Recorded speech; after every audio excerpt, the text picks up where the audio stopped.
depois do programa, como é que é ai, o O programa, GPT? não é o programa matutino de Ah, assuntos femininos, culinária. é quiriquiri, né? É bem quiriquiri mesmo. Então começamos o programa. Nosso convidado de hoje.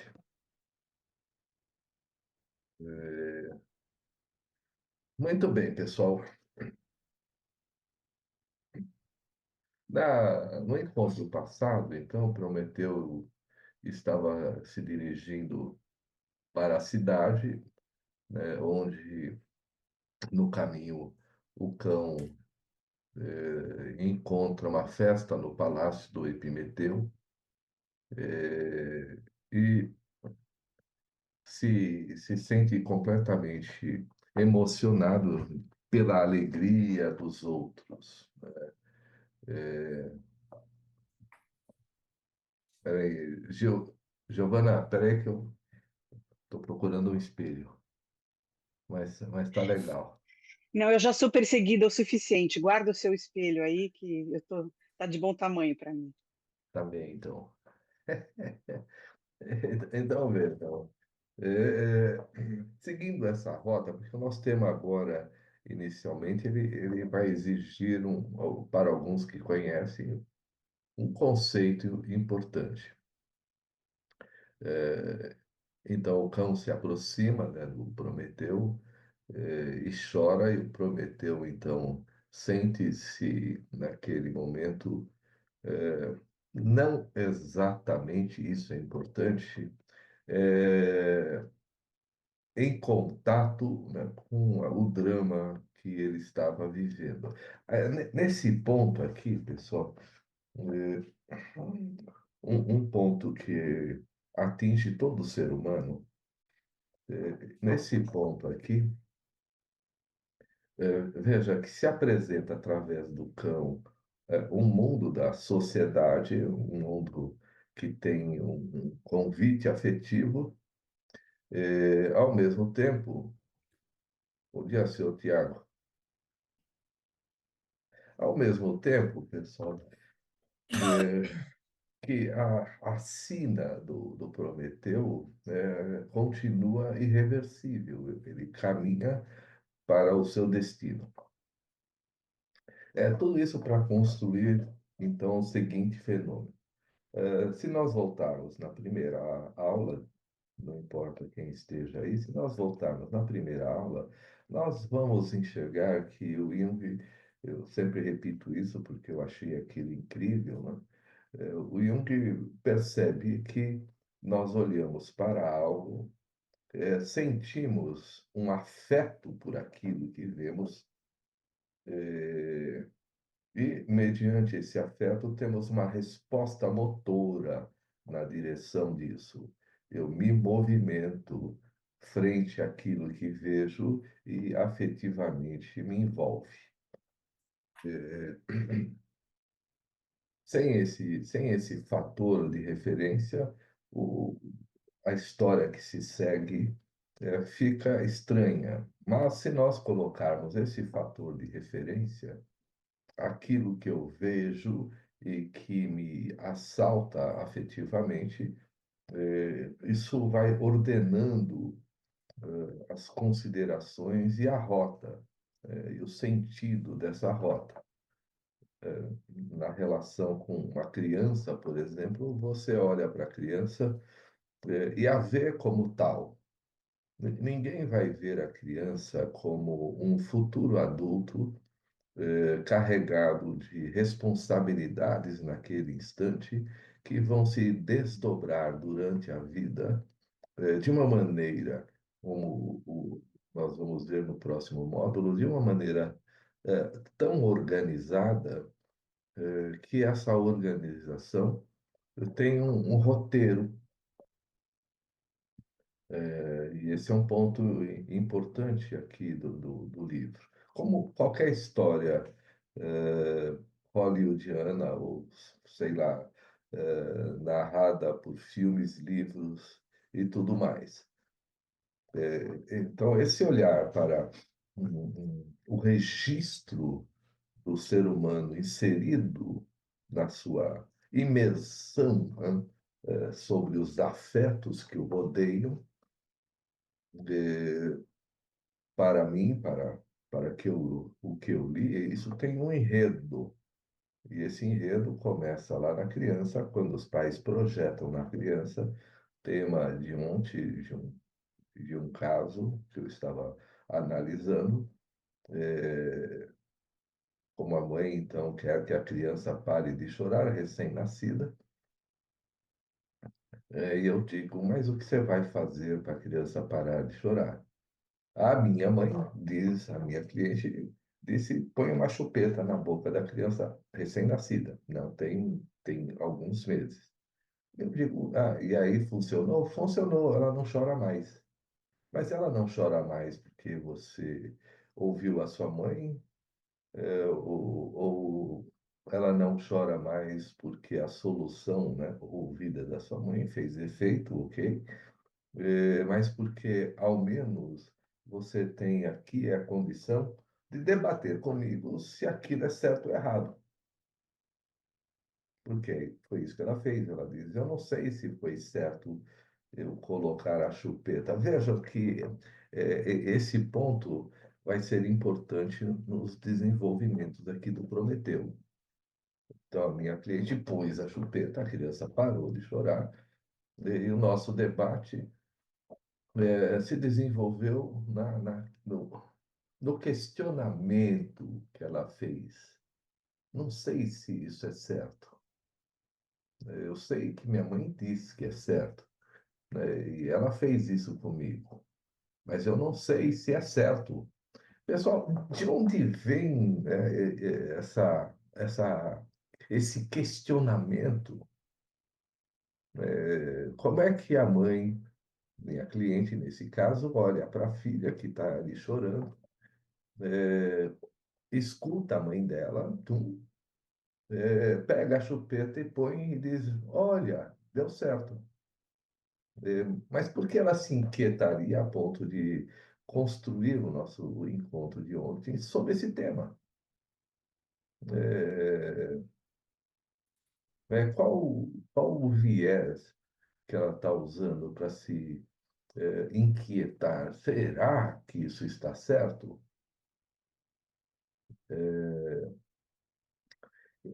Porque vejam, pessoal, vamos desmontar isso. Tem a cena, pã, a criança, a mãe está vendo a criança que chora, ela fala o que fazer, né? Liga para a mãe. Isso aqui não funciona mais, né? Então é assim, liga para a mãe, é, e ligando para a mãe, na sabedoria, né, secular, ou pelo menos no contexto da família, diz, faça isso. ou Tá pelo bem. menos na experiência secular. Então, no achismo secular, é, aí vem um tema que eu debati com ela, claro que eu vou fazer um resumo para caber no nosso encontro, e eu digo para ela, que bom, então a sua vida, a partir desses ensinamentos da sua mãe, foi uma vida, então, agradável e bem-sucedida. Ela diz, não, de jeito nenhum. Não, minha mãe me batia o tempo todo, xingava o tempo todo. Não. Bom, parece que o livro em que sua mãe se apoia para dizer o que é certo, né, tem alguns equívocos. Equívocos que, ao ver, veja, ao ver a sua filha, você convoca uma instrução anterior e diz: isso não deve estar certo. Entende como entra esse pensamento, a cena é uma cena inequívoca, uma criança chorando. O resultado é um resultado conhecido. Pam! Mas alguma coisa incomoda a minha cliente que diz: isso não deve estar certo. Porque, feito isso comigo e desenvolvido as cenas seguintes, eu achei que a minha vida, eu nem converso com a minha mãe direito, nós somos distantes e irritantemente. Eu falei, é um bom ponto. Entende, pessoal? Como é que esse pensamento atinge a pessoa? Eu sugiro que o primeiro elemento do pensamento é o próprio bebê. Como uma estrutura arquetípica, ele vai intensificar nos pais esse tipo de reflexão. O que eu faço? Porque eu vou convocar aquilo que eu tenho no meu arquivo de referências às ações adequadas. Pã, né? Ponho a O chupeta. o GPT. É isso, o GPTeco, né? Então eu vou pôr, né? Agora, aqui, como vocês veem, o cão do Prometeu, ele é parte do Prometeu. É aquela parte do Prometeu que tem uma sensibilidade em outros pontos, não é? É, de ocitocina, né? De afeto pelo cão. Ah, eu sinto um prazer com o meu cão e ele me traz emoções como essa. Ele chorou de ver a alegria do outro e eu o acompanhei chorando junto com ele. É, vocês estão, eu espero aqui, alguns estão entendendo, alguns não, mas veja, nós estamos falando de cenas com carga afetiva. Um bebê com chupeta, um cão chorando, a minha cliente olhando para o bebê, dizendo tem algo errado, Prometeu olhando para o cão, um lamento, eh, dizendo o que isso quer dizer. Como é que vocês todos aqui à minha frente percebem os seus lamentos? Como é que vocês vão olhar para alguma coisa fora de vocês e vão dizer: isso não sei se está certo ou se está errado? Quem é que põe esse pensamento? O que é esse pensamento na nossa cabeça? Será que fiz direito? Claro, isso vai produzir aqui ou ali um arrependimento na continuação dessas considerações. Elas são importantes, pessoal, para o desenrolar do evento. Esse é o segundo ponto que eu estou destacando. O primeiro é esse contexto, eu vejo, sinto e digo, narro, e penso algo que não poderia ser pensado se eu poderia obedecer, como antigamente se fazia, é assim, bem antigamente. Não se questionava os mais velhos. Eles diziam, é assim e pronto. É assim porque eu estou mandando. É assim porque sou eu que sei das coisas e coisas desse tipo. E nós obedecíamos, né, como seres humanos, não nós aqui, obedecíamos porque é, o que vem no contexto, o que vem na sequência, não é suficientemente questionável num âmbito, né, de impacto maior. Eu vou questionando uma coisinha ali, de repente o ser humano resolve pôr um pedaço de madeira na ponta da orelha. 40.000 anos atrás, dizem os estudos. Mas o que deu na cabeça desse ser humano de enfiar um pedaço de madeira na orelha? Essa pergunta vale para hoje. É, o que faz o ser humano tomar essa atitude? Ah, mulheres adoram brincos, né? Mas de onde vem esse rito? Se vocês compreendem, o que eu estou sugerindo é como a gente pode se identificar, né, se ter uma promessa de um prazer mediante alguma coisa que enxergamos. Sobre, será que eu estava pegando uma camisa, hoje está quente, e saiu um pouco do meu estilo de apresentação. Mas fiquei lá questionando o que eu poderia usar ao invés disso. Não tinha o que fazer. O que nos leva a essas considerações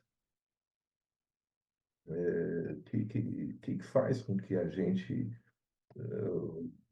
pense sistematicamente. A criança vai crescendo e eu vou sugerindo, mediante o recurso que tem, o que ela deve fazer aqui, estudar ali, e assim por diante. Além disso, existe uma herança que todos conhecem aqui desses comportamentos seculares, milenares. De repente, nós nos comportamos exatamente como os nossos pais. Acho que tem uma música, Elis Regina, quem sabe? Belchior. É, então, a gente vê que esse é o primeiro ponto, aquilo que me emociona na minha defesa. Isso tudo tem uma rota, senão nós não poderíamos falar de arquétipos que se repetem, né, como essa minha cliente que põe a chupeta e de repente fala, ops. Aí vem esse segundo bloco, pessoal, que o Prometeu e o cão se veem diante de uma circunstância trazida pelo cão. Se nós entendermos que o cão é parte do Prometeu, eu discuti isso, acho que no encontro passado, como essas estruturas de afetos estão instaladas dentro de nós, elas funcionam ah, para nós que achamos que a gente tem algum tipo de decisão sobre isso, né, elas funcionam arbitrariamente, só que não. Elas vão funcionando mediante as interferências e as leituras. Aqueles elementos que eu citei há 2 encontros atrás. A ânima, que eu falei, doxa e maia. A gente poderia falar, então, do ânimos, Prometeu e Epimeteu para ela. Mencionei o cão de maneira menos objetiva lá atrás. Aí, se vocês interpretarem, aqui todo mundo, pelo que eu estou vendo aqui na minha frente, todos têm um conhecimento bastante encorpado. Então, o cão não é o cão em si, mas é aquilo que eu sinto e penso junto com. Literalizar o cão, como é assim, não reflete a realidade. Cada um de nós tem um conjunto de emoções frente à imagem do cão. Qualquer cão, pequeno, grande e assim por diante. Entendem esse bloco que eu estou sugerindo? Que eu vejo e sou movido por estruturas internas que vão questionando aquilo que eu antes fazia. Mas como é que eu posso questionar isso? Como é que o Prometeu pode chegar a esse elemento? Porque vocês vão ver que nesse momento em andamento do livro, o Prometeu começa a ser açoitado por um contraste, como a minha cliente, como todos nós aqui, um contraste. O cão trouxe algo, uma felicidade do outro, e o Prometeu, então, pode referenciar a sua tristeza. Esse esse bloco que eu estou discutindo com vocês é como isso se deu. É como eu posso olhar para o meu vizinho e dizer, nossa, ele montou, sei lá, uma loja de roupas e se deu bem. Puxa vida, eu montei uma loja de roupas também e estou como Prometeu, né, vagando penosamente, né, tendo que trabalhar fazendo bico de Uber, de iFood, né, para pagar as contas. As pessoas vão dizer, ah, ele deu sorte. Eu vou dizer, não, não deu sorte. Não existe esse expediente de sorte ou azar. Mas alguma coisa ele fez. E, de certo modo, quando eu vejo o que ele fez, eu devo pensar, né? Devo pensar, eu vou pensar o que posso pensar. Isso.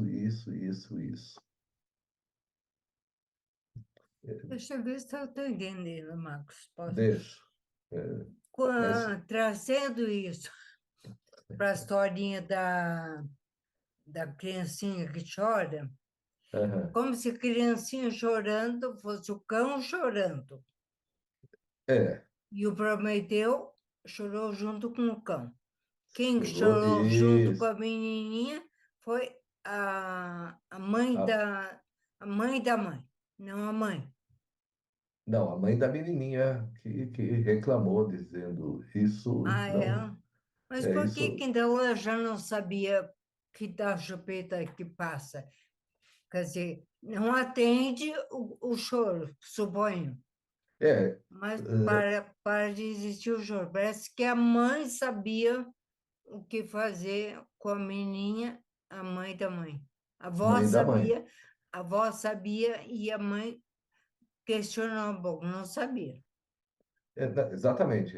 Quando ela pergunta para a mãe, ela lembra que a mãe fez o mesmo tipo de trajeto com ela, mas ela se tornou uma adulta ressentida. Certo, tá. Então ela pensou e Então disse: ela ops, questiona a solução da mãe, é, apesar de ter funcionado com a filha. co- Funcionado objetivamente, né? então, é, é aí que eu estou questionando. É esse o ponto que eu estou questionando. É esse o ponto que o Prometeu nesse bloco vai ter como um mal-estar. A minha cliente diz: não sei se é isso. Como todo mundo aqui deve estar dizendo, não sei se é isso. Todos nós tomamos decisões de pôr chupeta na boca da criança conforme manda o figurino. Se bobear ah, até Põe mel obstétrica. na chupeta. Até a obstetra sugere isso, não, tem que pôr a chupeta. Marcos, só vou fazer um ganchinho aí, uma pergunta. Ela Ganche. sabe que a mãe, né, ela sabia a conduta, mas não veio o que ia acontecer depois já. Ela não fez já essa linha de pensamento. Vou Sim. colocar a chupeta, mas depois as agressões, entre aspas, que ela teve, a conduta da mãe dela. Ela não estava questionando isso com ela mesma? Ela Então, boa, colocando. Isabel. Oi? Exatamente. Ah, então tá. Né? Vou ficar Não, quieta. exatamente. Mas é bom pôr chupeta assim, porque acho que está sugando, que está mamando. Mas olha só, gente, a discussão ela é mais profunda que isso. Um monte de gente não usa mais chupeta. Né, não tem uma ideia de que chupeta é certo e chupeta é errado. Algumas pessoas vão falar, mas não tô ouvindo meu filho. Será que a criança parou de chorar porque tem a chupeta ou porque não consegue chorar? O que o choro queria dizer, né? Mas a Exatamente. mãe, ela dá a chupeta pelo acalento, para aí ela ter o tempo para pensar o que ela vai fazer. Eu Então, não vou concordo. julgar.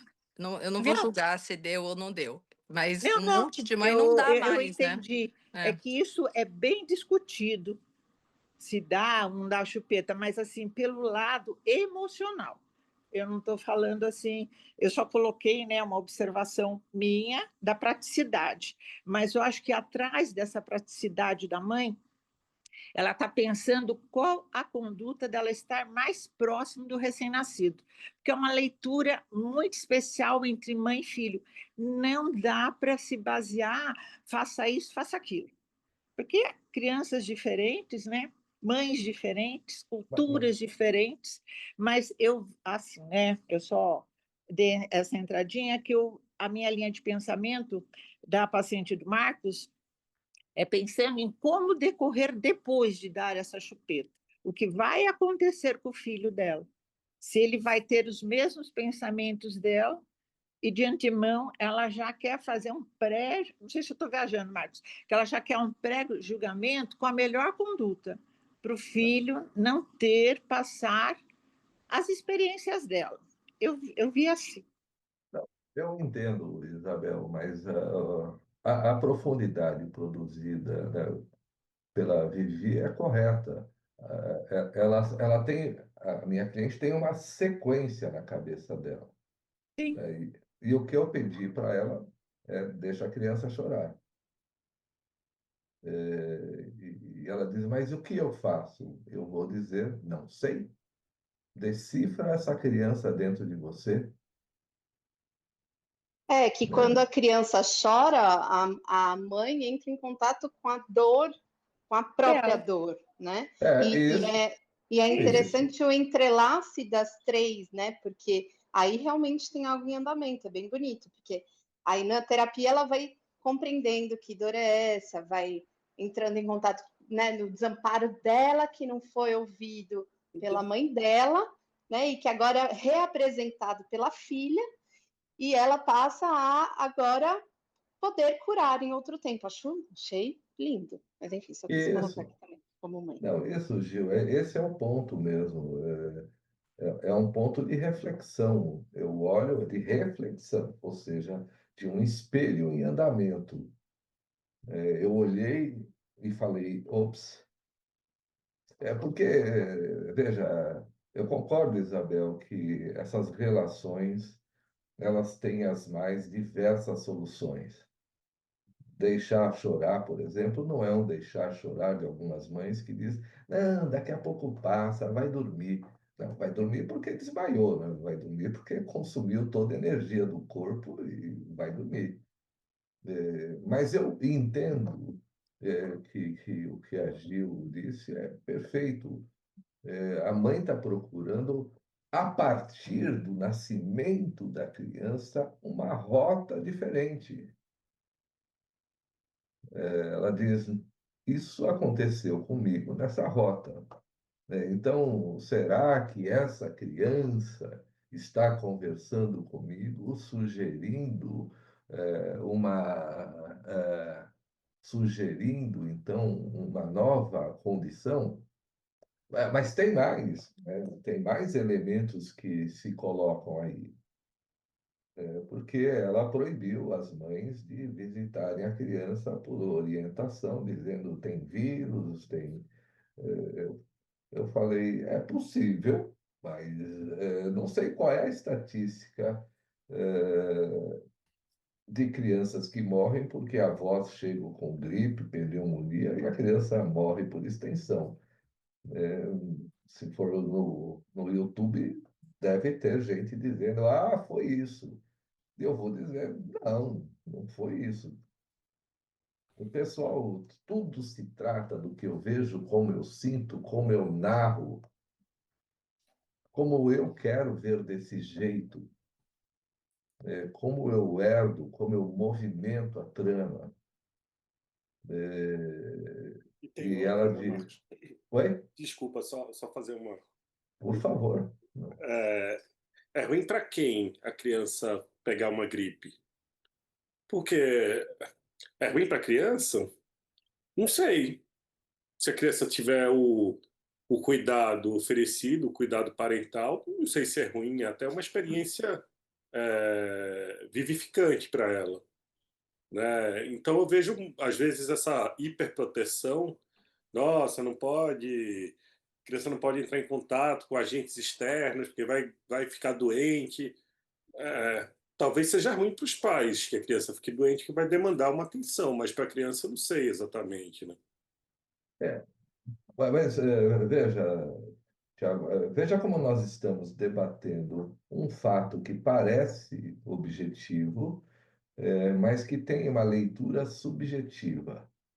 Cada um aqui teceu de um jeito a cena. Veja como a cena tem um apelo, e um apelo que pode ser conduzido de um monte de maneiras, desde o passado até hoje.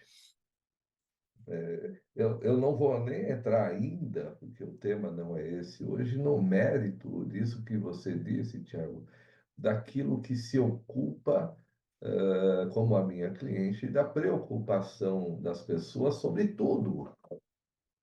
Eu peguei a criança e esse exemplo por conta de uma rota, que começa com esse questionamento da minha cliente. Ela poderia não discutir isso. Ela poderia levar o assunto para por que que o preço do ovo subiu. Nem sei se subiu. Mas ela poderia levar esse tema para um outro campo. Mas ela preferiu levar para esse campo. Entende? É isso que eu estou dizendo, que o cão, ou seja, uma emoção do Prometeu, é sinalizada, ele prometeu, de perceber algo que o moveu na direção de uma tristeza, como nós fazemos. Ô, Marcos, Oi, Gil.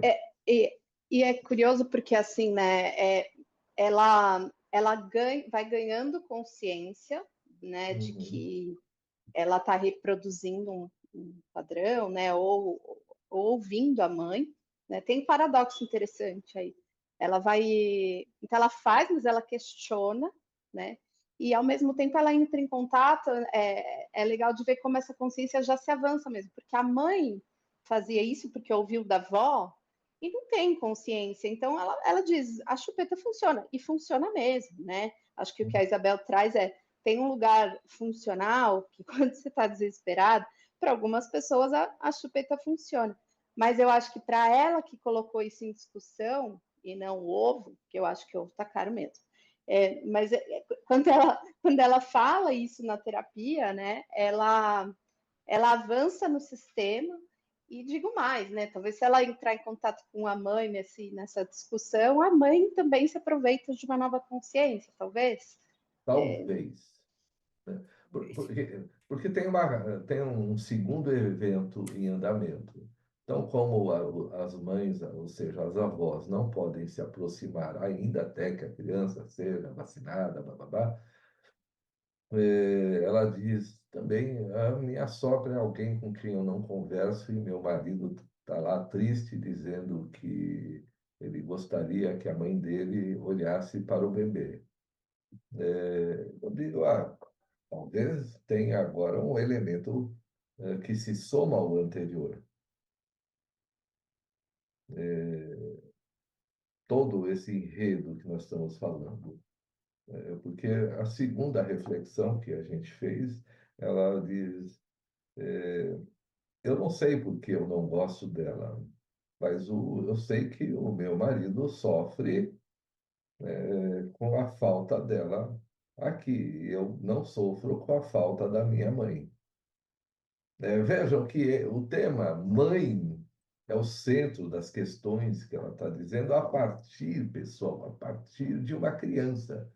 Se ela tivesse adotado um gato, por exemplo, e eles estivessem discutindo se eles vão morar, sei lá, na Bahia ou em Florianópolis, o tema estaria sendo desenvolvido sobre outros elementos arquetípicos. O catalisador do processo é o bebê. Ele obriga as pessoas a fazerem uma série de considerações a partir da imagem. O meu tema aqui nesse bloco é como é que se constrói, então, uma imagem de questionamento, que não implica em certo ou errado. Não dá para dizer que é isso.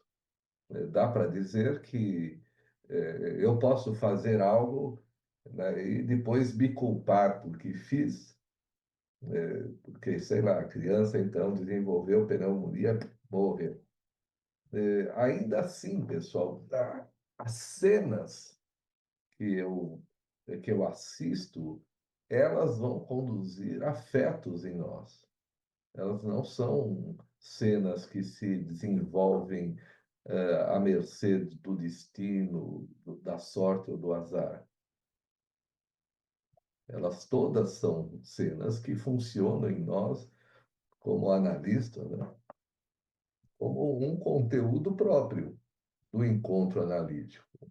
Ah, para mim foi assim. Ô, Marcos, É, então é assim, primeiro atravessamento arquetípico, ele é tensionado, sempre. tem, Tá. Aí, tem. a partir daí, talvez a gente faça uma síntese. Em andamento, é isso que eu estou preparando aqui com o meu querido Prometeu. Em Mas andamento. nasceu essa criança, constelou o arquétipo materno, Isso, da e, criança. assim, A criança constela o aspecto arquetípico da criança. Ela obriga aos adultos pensarem isso que a minha cliente pensou. Não é? Mas como ela entra, né? O tema é como ela vai entrar com esse pensamento. Ela poderia simplesmente fazer e pronto, mas ela questionou. Dado o histórico dela, de É, da apanhar da beleza. mãe, etc., etc., ela questionou esse tipo de entrada no arquétipo, vamos dizer, se ela soubesse a teoria, se ela tivesse Isso. teoricamente falando. Se ela soubesse a teoria, mas ela não tem essa visão da teoria. É uma situação que vai. Então, ela questiona aquela atitude porque ela acha que não atendeu a necessidade da criança, porque se espelha nas atitudes hostis que a mãe teve para com ela. Sim, sim, não tem dúvida. Porque essa é a herança do filho. Mas Mas aí tem. ela pode Hum, tanto modificar o sistema na uhum. consciência, então em algum momento ela pode falar, tá bom, não vou mais dar chupeta e vou deixar rolar, vou me desesperar aqui, vou revezar, vai achar outros caminhos para dar conta do choro. Mas ela pode com a mãe, como diz o Chico Bosco, né? Ele fala assim, o que fazer, como perdoar seus pais? Aí ele coloca, tenha filhos, né? Porque nesse momento, em algum lugar, ela vai também modificando a relação com a mãe, né? E nessa impotência de também dar a chupeta, alguma impotência, né? De não, a impotência de não dar conta da dor nesse momento, mas ao mesmo tempo ela está, né, avançando. E aí isso se desenvolve para algo, né? Mas esse é o ponto. Como esse módulo aqui que eu estou discutindo com vocês, ele consiste em tipologia e os afetos da tipologia. Veja, eu introduzi a outra mãe, a mãe que a minha cliente não se dá bem. Mas o que faz, então, que a mãe do marido seja uma mãe que ela tem aversão? Mãe dela. É o perfil. de estrutura. O marido traz uma informação, que é o que eu falei para ela, seu marido traz a outra metade da solução. Porque a solução ela vem das duas partes. Mesmo, né, que as mulheres possam sugerir, né, o bebê é coisa de mãe, eu vou dizer sim, arquetipicamente é o período do matriarcado que dura até o quarto, quinto ano de idade. Mas eu não estou sugerindo que a figura do pai entra gratuitamente, como se fosse isso não é coisa de homem, não é isso. Eu estou dizendo que ela entra como influência desse homem a partir lá da mãe dele, que ela odeia, né, de tal modo que todo o sistema tem para essa criança todos esses elementos constituintes da angústia. A criança não está ali como uma criança. Ela está ali como uma criança que recebe um conjunto de informações vinda de vários lugares. E ela está dizendo, pessoal, e aí? Que rola aí? Vamos lá. Alguém pode sugerir uma informação? E é por isso que ela diz assim, então você acha, estou resumindo aqui, até estourou a nossa sessão, a minha sessão com ela, mas aí ela olha e diz, você acha então que se eu trouxer a minha sogra, pode haver uma solução? Veja, não é objetivo, pessoal. E eu digo, é evidente para mim que sim. Porque vai pôr uma mãe a mais na história. Porque vai pôr a contribuição que essa outra mãe produziu no filho, na filha, que chegam influenciados por essas mães, e que vão, né, desenvolver uma ação sobre a criança. Isso acontece com todo mundo aí. Uhum. Todo mundo que tem filhos viu a influência que o pai tem, mas pessoal, se a gente, de novo, coloca esse pai como um homem de testículos, né, nós não enxergamos as estruturas arquetípicas. Nós É não mais ou menos enxergamos. como aquilo que a gente ouve, como eu tive muitas turmas. Dá para o pai segurar ela, que o pai sempre acalma. Foi o que aconteceu ontem. Que a criança estava na nossa sessão até que eu falei, ué, ela parou de chorar, o que houve? Ela se acalma com o pai de vez em quando. E não é o pai. Pessoal, é isso que eu estou querendo quebrar com a cabeça de vocês. Não é só o pai, é o que ele carrega, de uma informação que não é na voz, que não é no toque, da estrutura arquetípica. É uma influência fora da razão, que compreende, né, de compreender o teatro que envolve essa criança. Porque senão nós não vamos entender a funcionalidade e a simbologia do sistema do Prometeu e do Epimeteu, e nem nossa frente aquilo que eu odeio ou aquilo que eu aprecio. Isso é uma estrutura que se impõe sobre nós e que nos, eh, nos fragmenta, nos torce para que a gente, né, reorganize um conjunto de ações e narrativas sobre o mesmo evento. Então, a minha discussão aqui, ela é, né, como eu renovo uma leitura mediante a descoberta de que a leitura que eu faço está contaminada. Qualquer que seja aquilo que eu vejo, pessoal, qualquer que seja a coisa que vejo.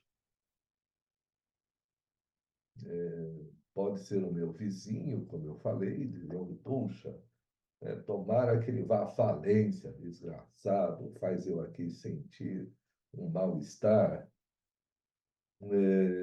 Mas todas essas disposições, eu posso pegar um revólver e dar um tiro nele aqui, como consequência daquilo que penso sobre eu mesmo na mesma situação. É bastante complicado esse tema, na medida, pessoal, que as pessoas nem sabem que estão imersas em pensamentos em geral, em pensamentos que, por sua vez, conduzem a ações. Mas que esses pensamentos são leituras, filtros, que veem uma cena e que vão considerar aquela cena desse jeito.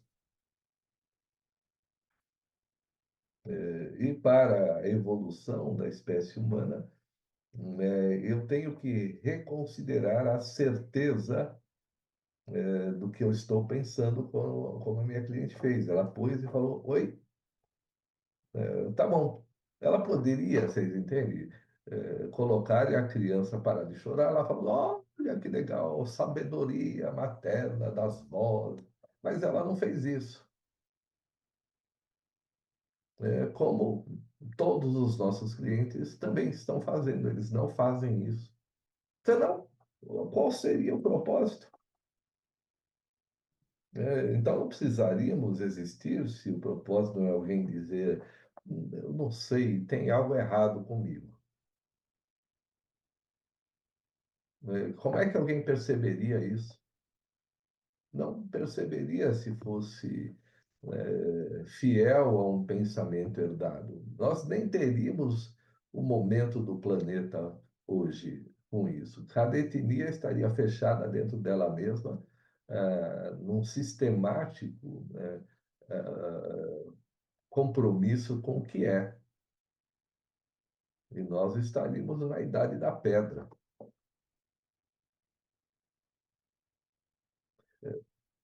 Entende? Por isso que os simbolismos aí são importantes. Eu sempre digo, o leão, parodiando até o Clóvis, eu tenho gravado que eu falo isso antes dele, antes que ele me critique por pegar o direito autoral. Mas, então eu digo, o leão faz coisas de leão, não vai fazer coisas de carneiro, não tem nem como. Então, o leão não precisa questionar, né, se o leãozinho que vai nascer agora pode cortar a juba e fazer, né, duas tranças. Não vai pensar isso. Ele não vai pensar nada disso, ele simplesmente vai ser. Nós aqui ficamos com essa incumbência angustiante. Nós pensamos e pensando sofremos. Esse é o que eu tentei aqui, eu estou tentando inserir, pessoal, é o que está acontecendo agora com Prometeu. Ele está torturado pelos pensamentos. As soluções, eu digo, não são da minha alçada, nem da nossa alçada, dizer o que é certo. Você se aproxima daquilo que a pessoa está te dando e digo, bom, se você não acredita nisso, você vai precisar acreditar em uma outra coisa que a sua filha está pedindo. E que com, coloca, pessoal, coloca em sacrifício todas as peças aqui envolvidas. A minha raiva da minha mãe, a minha raiva da minha sogra, a pena que eu tenho do meu marido que diz, puxa, eu queria a minha mãe aqui. Eu falo, então,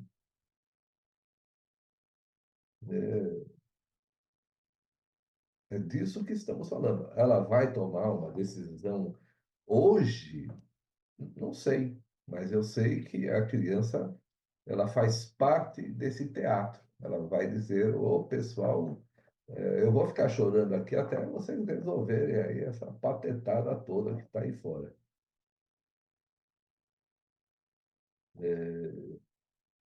Então, vocês se virem aí, vê o que vocês querem fazer, eu estou aqui. E as opções, né, que a gente sugere aqui é porque quem trouxe a sugestão foi o cliente. Ela é que diz, eu não queria fazer isso. Então não faça, vê o que acontece. Você acha que eu deveria convidar a minha sogra? Bom, que sentimento você tem em relação ao seu marido? Eu acho que ele ficaria feliz.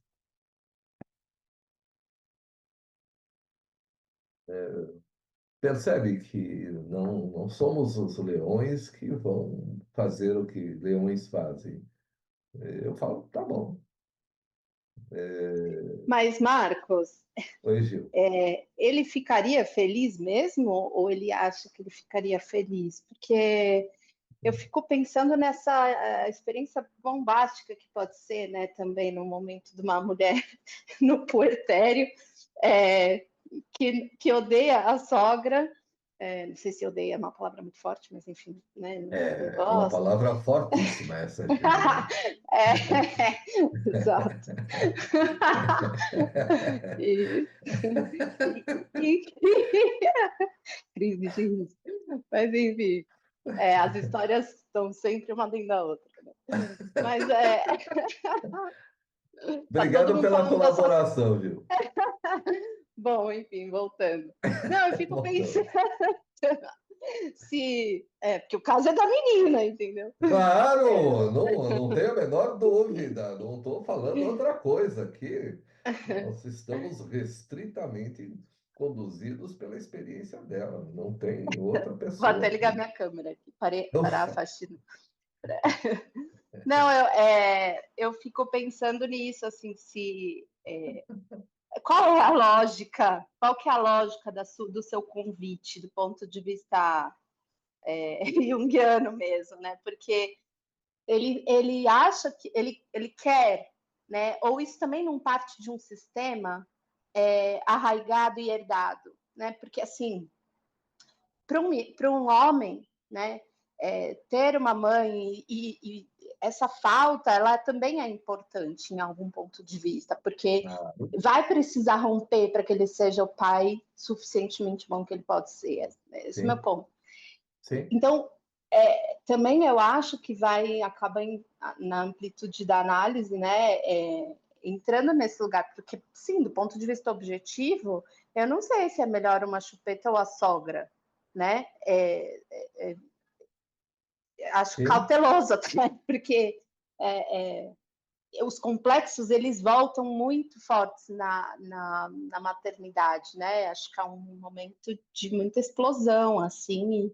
Enfim, só quis colocar, porque eu queria entender o seu olhar para essa inserção, né? O quanto que colocar uma outra mãe favorece ou também não distancia num lugar de avanço, que para mim tem até um. Eu gosto muito das contradições, né? Mas onde a gente encontra nessas contradições um lugar saudável aí. Gil, é que aí o tema do nosso encontro é o tormento dos pensamentos do Prometeu. Então, o meu Uhum. tema aqui é colocar o ser humano em contato com aquilo que ele pensa e discutir com ele a natureza desse sofrimento, né? Por que ele está sofrendo com seu pensamento? Como ele constrói na linha desse pensamento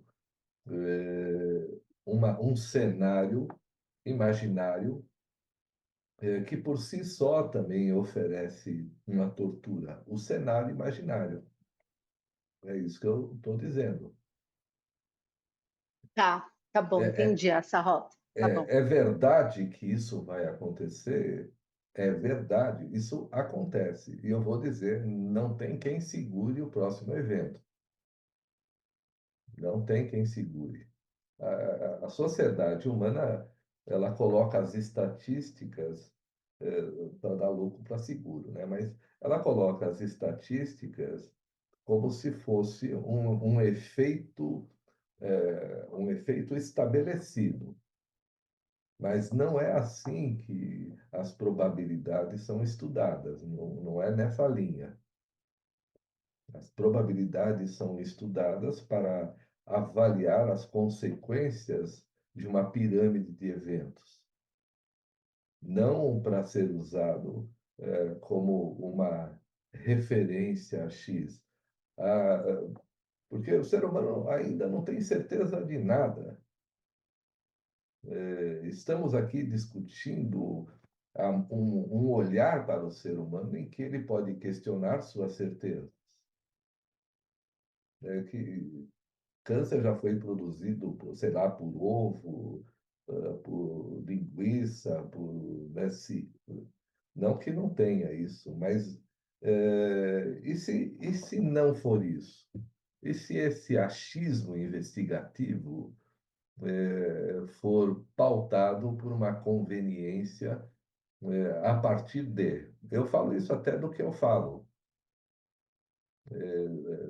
Eu defendo o que eu vejo em cima do que eu estudo e digo, não sei se isso é verdade.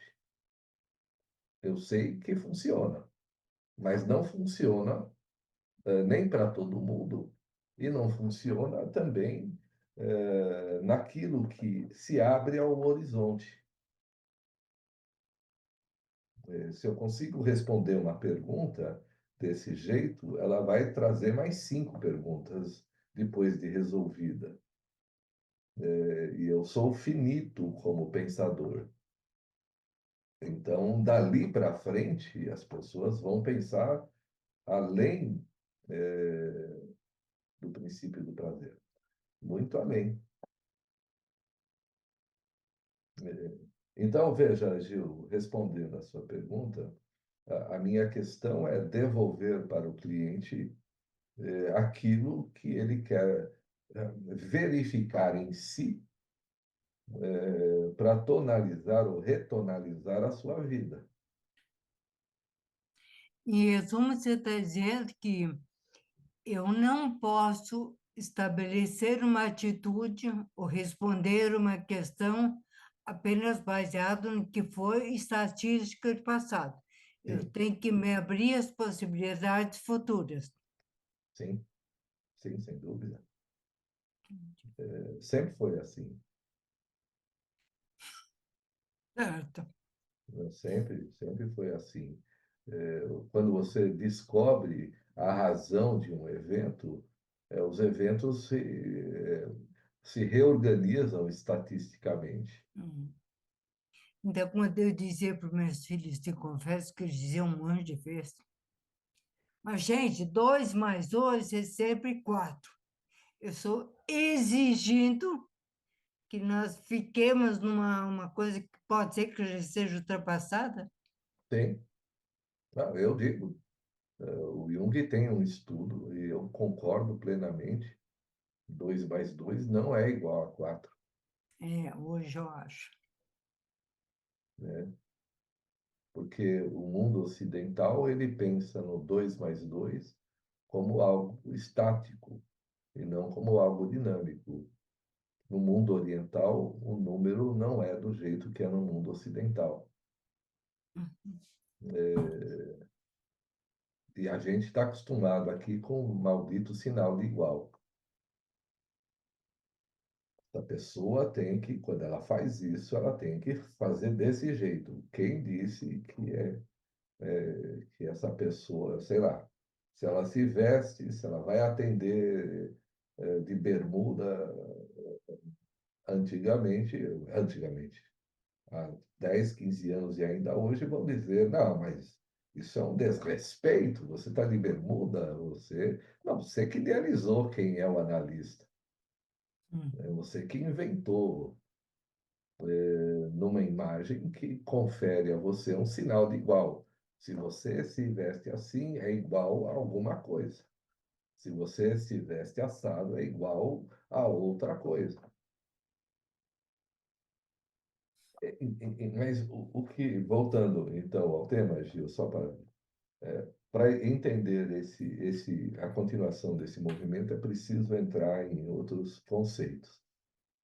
O que eu estou aqui frisando é a tortura do pensamento. E de onde e como essa tortura se instala no ser humano? Da onde ele vem? Como é que eu posso me torturar? Uma cliente matava gatos quando era pequena porque disseram para ela que gato tem 7 vidas. Aí ela ficava esperando o gato nascer de novo. E ele ficava morto. Veja, que é um Gato pensamento, teimoso, né, não é? não sabe que ele tinha 7 vidas. Não sabe. Entendeu? É um pensamento até ela descobrir que ela matava os gatos. Aí ela ficou em culpa por décadas. Mas ela não é culpada disso. Ela seguiu um pensamento mediante aquilo que ela decifrou. É esse o ponto, pessoal, que o Prometeu está. Ele começa a se torturar com seus pensamentos. Ele vai dormir e ele diz: eu acordo assustado, como todos nós, com os meus pensamentos. E eu pergunto para o cliente: mas o que você estava pensando quando você acordou? Nada. Não é possível. Nada não é possível. Mas ele estava se torturando com pensamentos evasivos, e que para ele não conseguir dormir, para ele pedir silêncio na sua própria mente, era porque havia uma tortura do indivíduo sobre a imersão dele nesses pensamentos. Né? Como o Prometeu está dizendo no livro, o Prometeu, né, pensa que ele é um falido, ele pensa os pensamentos são para eles estruturas vivas que dizem, tá vendo? Você devia ter saído de lá há mais tempo. Você foi na sua vaidade, na sua arrogância, ficar lá. Agora você se lascou. Agora você vai trabalhar de escravo para largar a mão de ser besta. E ele vai sentindo, então, um questionamento interno que vai ser bastante importante, por isso que eu trouxe a cliente, que vai ser bastante importante na condução das releituras do indivíduo lá na frente. Nesse instante, eu me torturo daquilo que acho que sou. E que tem uma avaliação mediante o encontro com a vida, né, de que eu não sou nada útil, o que eu faço da minha vida é medíocre, sou eu mesmo. Eu sou uma farsa, síndrome do impostor, ninguém vai gostar de mim. Uma outra cliente também desses dias, ela diz assim: meu namorado é perfeito, é lindão, mas tem bafo. Eu falei: "Mas aí é fácil de resolver, não é? Então pede para ele analisar, sei lá quantos médicos ele precisa ir, otorrino, gastro, sei lá. Manda ele fazer um tratamento desse bafo. Mas o que você quer dizer, eu pergunto para ela, quando você me traz que ele é todo legal, mas tem bafo? Você quer dizer, ah, que pena, poderia ser esse. Mas não, ele tem bafo. E eu falei para ela, eu já vi, né, críticas mais absurdas do que essa, bem mais absurdas. Porque, entende, pessoal, o que eu estou tentando trazer hoje é essa linha do pensar da pessoa. Porque ela também está pensando assim, porque eu fui gostar de um cara desse, eu não sabia que ele tinha esse defeito. E ela é fonoaudióloga. Então, eu imagino que o som que sai da boca do simpático é um artigo importante. Pessoal, todo mundo faz isso, o tempo todo. Todo mundo é açoitado por pensamentos críticos, que nos deixam sem sono muitas vezes. Será que o que eu fiz é certo ou não é certo? Essa tortura, que também nos leva para o outro extremo, eu também discuto isso. Eu já compartilhei o Danny Kruger com muita gente, e eles dizem que o ignorante que não sabe que é ignorante acha que ele é esperto. Mas o inteligente que sabe que é inteligente, sabe que então nada sabe. Então ele vai querer ler todos os livros até um dia ele dizer, acho que agora eu estou pronto. E nenhum dos dois serve para a sociedade. Um faz coisas pífias e o outro espera até nunca fazer. De tão crítico, de tão que ele quer saber mais e mais e mais. E a sociedade diz que tem até uma curva de gaussiana para medir isso. O que mostra, né, que não é uma estatística, mas uma dinâmica. Eu digo, depende muito de quanto o interlocutor, junto a ele, quer que enxergar nele esse ignorante. Depende muito. Porque se eu quiser enxergar na pessoa um ignorante, é ali, né, que está a minha ignorância, na projeção. É ali que eu descubro que eu estou afirmando algo que eu não sei se é verdade. Eu posso até fazer isso desde que alguém diga: ah, você não viu isso. Entendi, não vi mesmo. A disposição para aprender amanhã é fundamental. Então, pessoal, todo esse capítulo de hoje, ele se trata disso, que leva uma pessoa a achar que ela é esperta, que leva uma pessoa a achar que ela é burra, o que faz o pensamento produzir os resultados.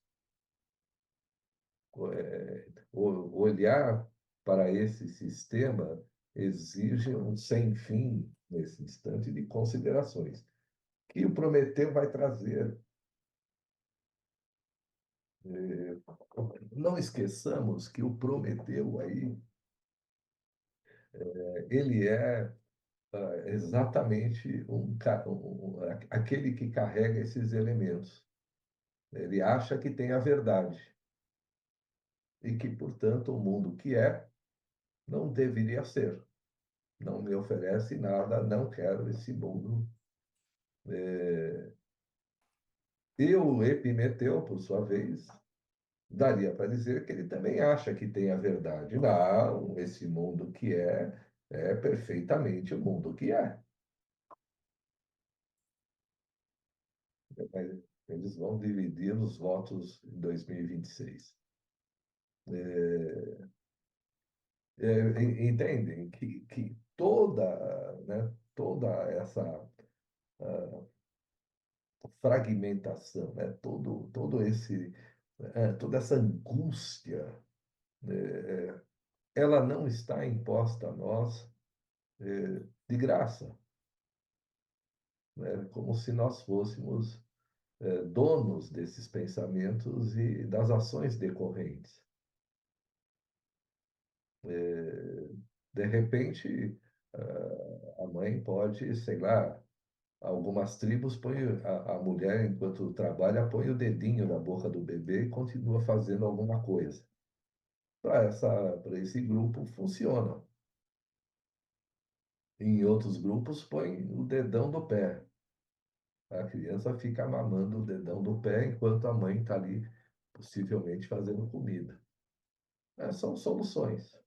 Eu não sei de todas as soluções já usadas pela sociedade humana, mas é preciso, para mim, isso é fundamental para o nosso trabalho, que eu queira ver uma solução no ambiente que eu não estou vendo. Que eu queira ver a solução, não sou eu quem vai dar, né? A Gil perguntou, eu só provoco.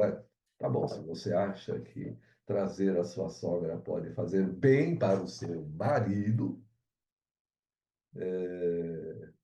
então traga a sua sogra.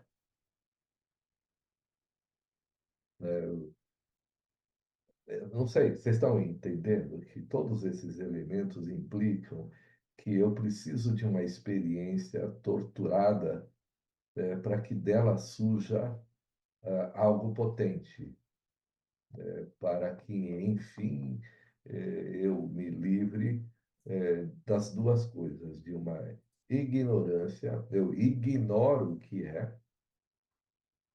aprendo com o outro diante daquilo que ela vai fazer, e esse aprendizado implica em que a criança diz: olha, essa situação vai ficar assim, resolva e, e as coisas se desenvolvem. Não vale só para a criança, como vocês estão vendo. Quando eu sugeri a sogra, ela olha para o marido e sente a tristeza do marido. Não, ela sente a tristeza dela. Tristeza ela apresentada pelo evento. E aí é por isso, Gil, que eu sugeri. Bom, então traga. Acho que vai fazer bem para o seu marido se a sua sogra vir. Vai fazer bem para ela. Porque o que nós assistimos é exatamente o ponto do afeto. O que afeta o nosso cliente, né? O que ele está vendo que faz ele sofrer. Então, ache uma solução, faça isso, se você entende. Sei lá, eu também digo para os meus clientes: se eu pedir para você se atirar no penhasco, você se atira? Claro que não. Bom, se você se atirar também, eu não vou perder meu sono. Você se atirou, problema seu. Mas não vai fazer isso. Não há ninguém fora de nós que esteja coordenando as ações. O que nós deciframos é como a dinâmica arquetípica nos informa alguma coisa que nos é útil como espécie. Olha, se vocês olharem desse jeito, é capaz que soluções se apresentem. Mas se vocês olharem daquele jeito, isso já é. E não precisa vir a ser. Então, vejam, pessoal, aí o próximo elemento em consideração, simbolicamente, é o leão. Então, o leão começa a ficar doente no livro, dentro desse ponto que eu estou sugerindo de reflexão. Ué, o que tem a ver o leão ficar doente? No momento em que a pessoa está sendo torturada pela sua percepção, pelos seus pensamentos, pelas suas considerações, eu sofro, eu me irrito, eu quero me manter numa posição de que a solução é X, eu quero ter certeza que esse é o caminho. Pessoal, nesse ponto, primeiro tem isso, né? Esse é o caminho, não é um fato. E eu também discuto com algumas pessoas sobre isso. Se você faz o que você diz que ia fazer e colhe os mesmos resultados de sempre, parodiando Einstein, então deve estar errado o seu ponto de vista. Errado no sentido que ele não funciona. Não é errado que tem um certo. É errado porque você está procurando uma solução, mas ela não vem das mesmas ações despreendidas. Eu falo para alguns clientes, não é possível que só você na estrada esteja na mão certa e todo o resto está na mão errada. Se você briga com todo mundo, então o seu ponto de vista é quem cria seus atritos. Tudo para dizer, então, simbolicamente, o que o leão vai representar. Se o cão representa um contato com uma emoção carregada de ocitocina na simplicidade do cão, e o cão diz para o Prometeu: estou triste por ver a felicidade alheia. E o Prometeu, então, em sequência, entra nessa tristeza e começa a ser atormentado pelos seus pensamentos, que são irônicos, sarcásticos, impiedosos.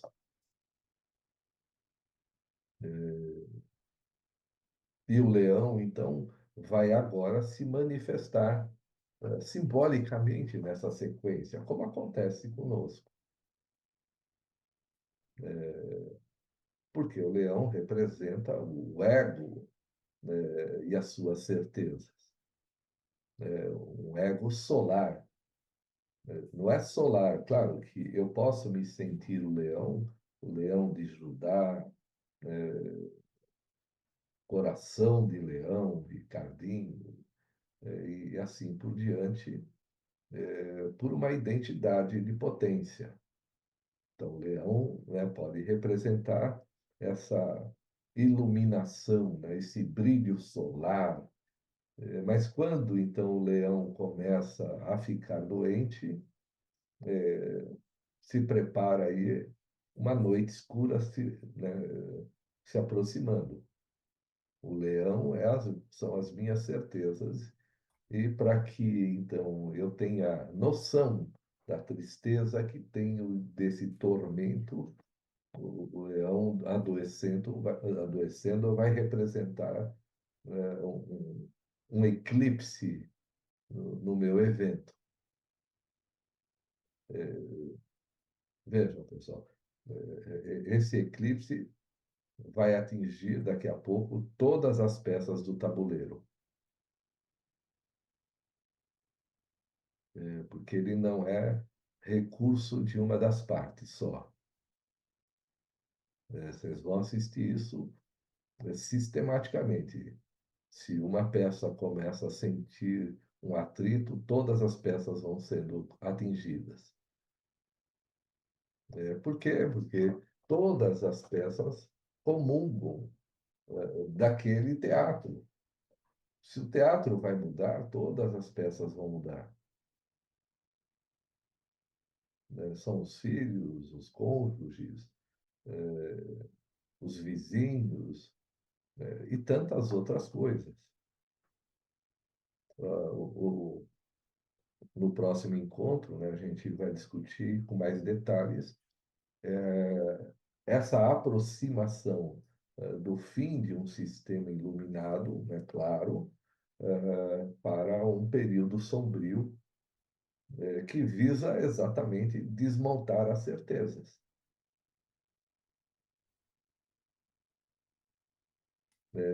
Desde que eu esteja A mudança vai acontecer com consciência ou sem consciência, pessoal. Ela, ela segue uma rota num gradiente de complexidades. Ela vai seguir uma rota.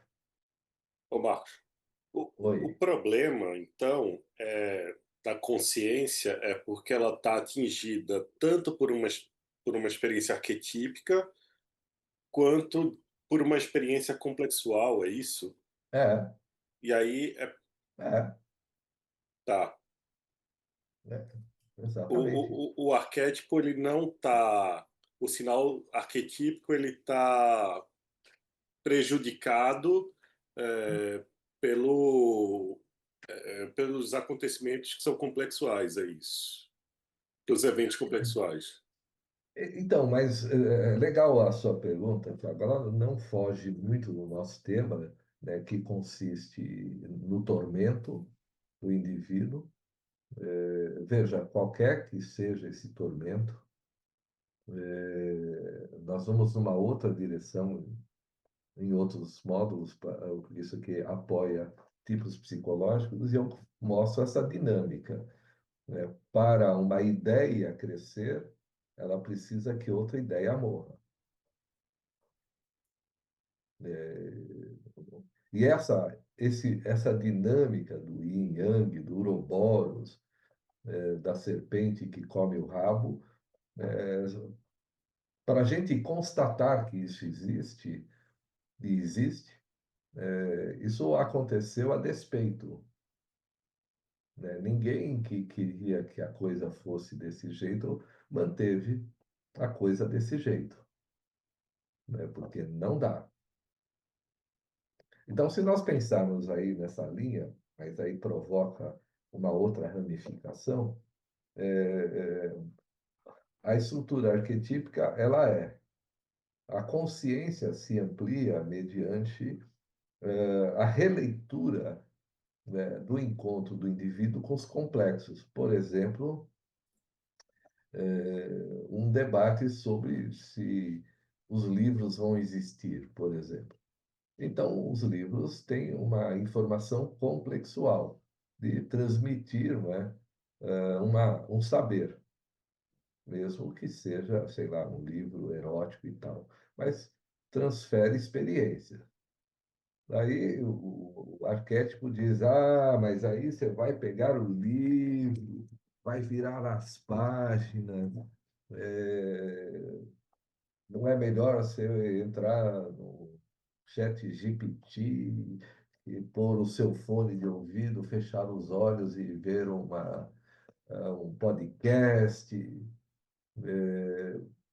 Para quem tem o complexo do livro, entende? Não é que a pessoa, sim, ela tem um prazer para isso complexual, né? Eu gosto de ter livros, mas não é certo que daqui 100 anos vão existir os livros. Quando toda a geração que é afinada a ler livros desaparecer. Então, os arquétipos, né, que colocam o conhecimento dentro de uma forma, para que o ser humano entre em contato com esse conhecimento, vão ser modificados arquetipicamente. A estrutura sempre vai existir, desde as tábuas cuneiformes lá atrás, né, dos fenícios, dos sumérios, que eles já queriam. Como é que alguém teve a ideia de fazer uma tábua cuneiforme? Fazer um negócio de barro, pegar pedacinho de madeira, fazer as coisinhas, pôr no forno e guardar como biblioteca. Você vai dizer para aquelas pessoas: não, lá na frente vai ter papel. Elas vão dizer: não, nós gostamos de carregar o peso do conhecimento. Aí a gente fica olhando para aquela placa. É a mesma coisa. Lá na frente, eles vão dizer: você imagina, há 1000 anos atrás eles tinham livro. Eu não sei como alguém tinha paciência de ficar sentado horas folheando um livro, entende? Tiago. Então, o arquétipo é esse elemento que evolui conforme a consciência. Mas por que tem que ser assim? Né? Porque a consciência ampliada, ela leva em consideração mais elementos. E eu preciso, então, acrescentar esses elementos com mais velocidade. Aí dá para entender a angústia nossa, de todos nós, e do Prometeu.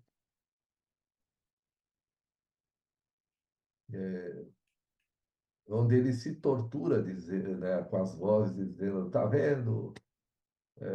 Você ficou lá, agora se lascou, você é um pobre, você é um miserável por sua causa. Aí ele briga, né? Ele vai dizer, vocês não vão fazer, calem a boca, vocês não vão fazer eu duvidar da minha deusa.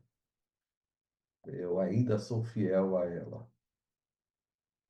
Mas nesse instante, ele se depara com uma pobreza. Nós vamos ver o desenvolvimento disso já já. Se vocês estão entendendo. Eu sou pobre para um sistema que não sabe avaliar a minha riqueza. Isso vai acontecer já já. Mas o primeiro sintoma, né, que alguns já passaram ou estão passando, não vou citar nomes aqui, né, em que você olha para si mesmo e diz: eu sou um desperdício, não sirvo para nada mesmo, isso aqui não vai dar certo, não sei onde eu estava com a cabeça quando mudei de ramo. Então, essa depreciação, ela é parte desse debate, onde eu me deparo, como Prometeu, com uma pobreza. Eu sou pobre, inclusive com repercussões econômicas. Então, eu estou empobrecido. E a voz fica dentro da nossa cabeça. Você é pobre, você não vai ser pífio, não vai dar nem para você se alimentar, quanto mais para sua família.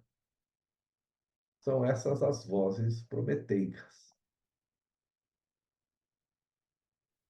que nos torturam, para que então eu reconheça, e aí eu Prometeu, né, vocês conhecem isso também, até como consequência das terapias, pessoal, de que não se trata de uma arrogância do indivíduo, como se ele fosse agente dessa arrogância. O Prometeu, então, está sendo humilhado pela vida, num processo de enxugamento,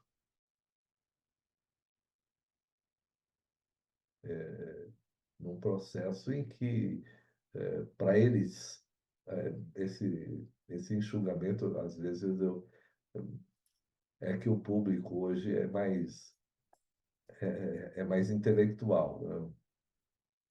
Mas se fosse os meus alunos aqui do tipos psicológicos, eles não entenderiam o que eu estou sugerindo aqui ainda. Que essa é a rota que nós estamos falando.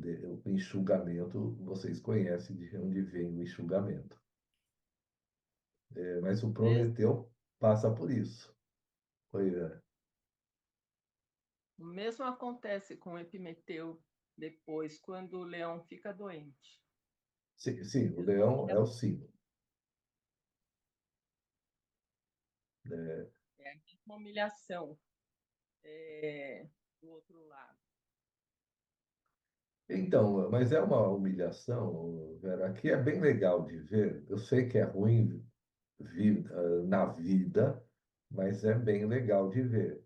Eh, na, na, no encontro, no episódio anterior, eu fiz questão de mostrar que são as mulheres que vão movimentar a trama, desde a ânima na forma da deusa até a doxa, que diz, faz aquele traste se mexer, e a Maia, que diz, cruza os braços e assiste tranquilamente, né, o movimento do Epimeteu.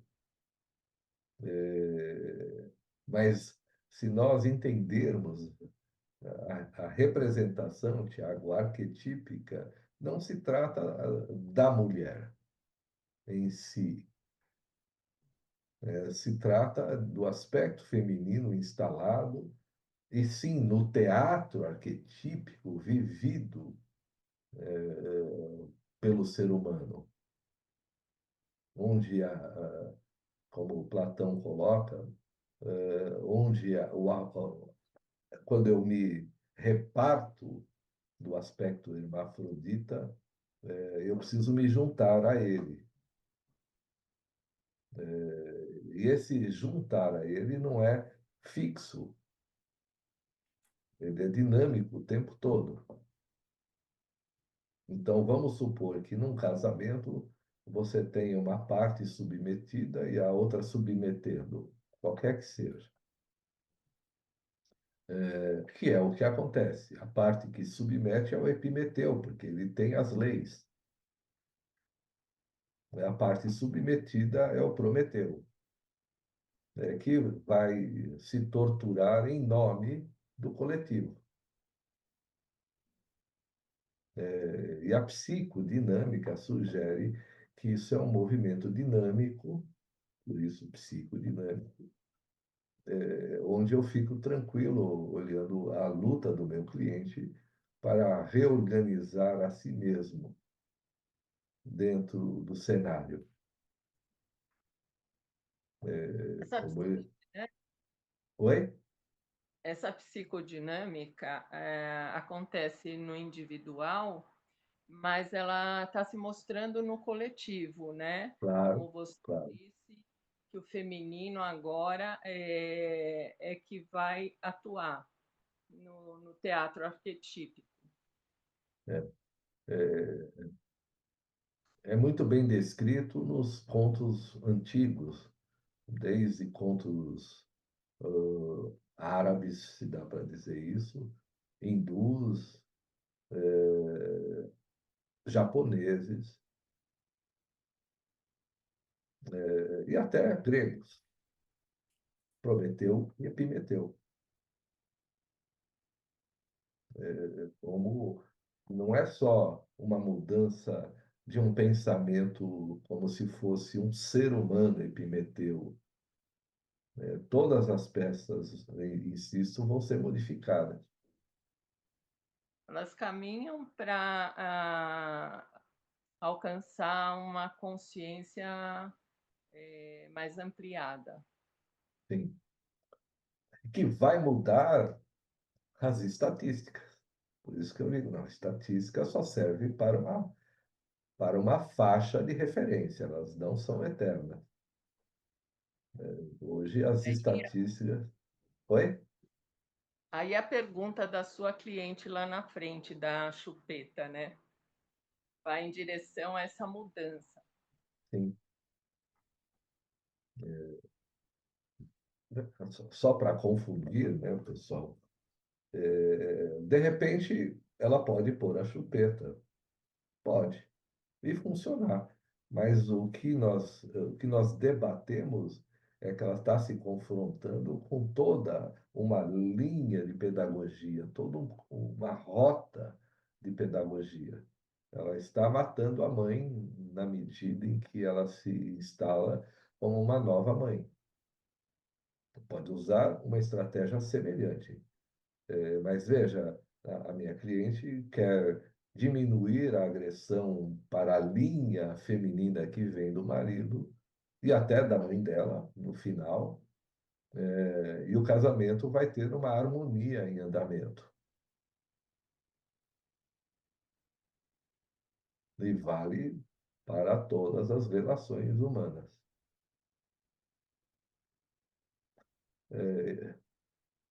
Então, veja, pessoal, eu quis frisar esse ponto, como nós somos assolados pelos pensamentos da transição. Aqui, como nós estamos acompanhando o Prometeu, então parece que só, né, o Prometeu é que está se lascando. Mas o outro lado, daqui a pouco, a gente vai trazer também, começa a ter pensamentos simbólicos. Alguma questão a mais, pessoal? Senão a gente vai ver a tortura do leão no próximo módulo, no próximo episódio, e ele vai nos orientar significativamente sobre como o sistema inicia o processo de modernização, tanto na psique individual quanto na coletiva. Eu tenho uma pergunta. Vou falar. O Conatus, ele começa a se apresentar no Infeliz do Prometeu quando? Sempre. Porque eu não li o livro. Se você fala de conatos, né, ele já está dentro do indivíduo, de todos nós. Tá, mas quando acontece essa ruína do sistema anterior, como que é a relação com o Conatus? Nós vamos assistir já já. Então, Como um leitmotiv, né, um motivo de vida. Eu tenho um impulso de viver, espinosamente falando, eu tenho um afeto de alegria, um afeto de vida.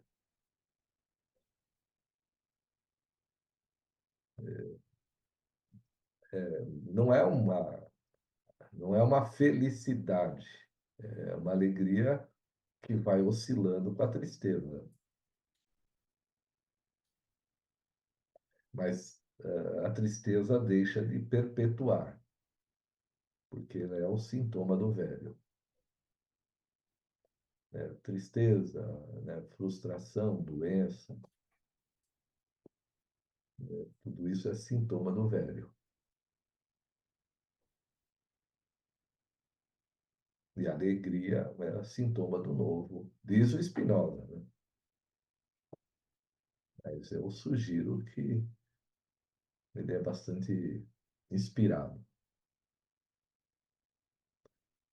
Uhum. Pessoal, vamos em frente. Né? Isso aqui é só o nosso 8º encontro. Falta a metade ainda. Então, as peças, como diz o Gandalf, a luta pela Terra-média só começou. Então, nós estamos indo na direção de Por ver... enquanto, é na promessa do Prometeu ainda, né? Está na promessa do Prometeu. Mas veja, pessoal, se a gente assimilar isso, isso fica claro na nossa frente. As peças se movimentam na nossa frente. E o analista sustenta a reflexão.